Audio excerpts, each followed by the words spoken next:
እንደው ተተፈጠረ ጀምሮ እንደው ተንከራተትኩ አለሁት እኮ በየቤተ ክርስቲያኑ ሰው መሳቂያ ሆንኩ። ልጄን ልፈልግ ነው የመጣሁት። ስንት ጊዜ ሆነ?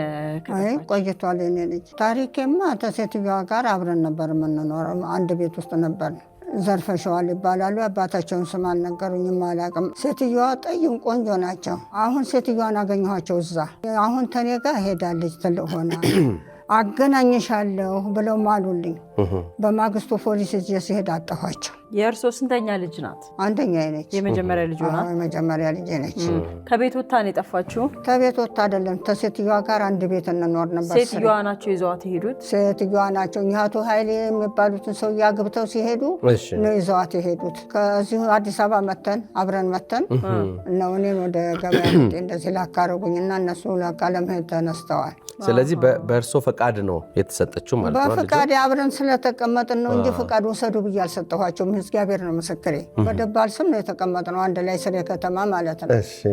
አሁን ከዛ ልጅቷን ያቀርቧታል። እንደውም ይዘዋትም ያድራሉ። ያን ያላገቡም ሰውየውን።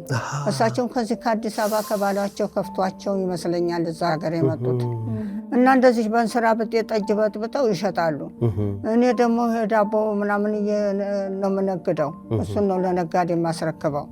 እንደዚህ ነው የተገናኘ ነው ማለት ነው። የቤት ኪራይ ለሁለት ለመክፈል እንጂ ወይንም ቀጥረውኝ አይደለም። እንዲያው ልጄ እናቴ ብለሽ ፈልጊኝ፣ ወድጄ አይደለም የተለየሁሽ። እንደው ተተፈጠረ ጀምሮ እንደው ተንከራተትኩ አለሁት እኮ በየቤተ ክርስቲያኑ ሰው መሳቂያ ሆንኩ።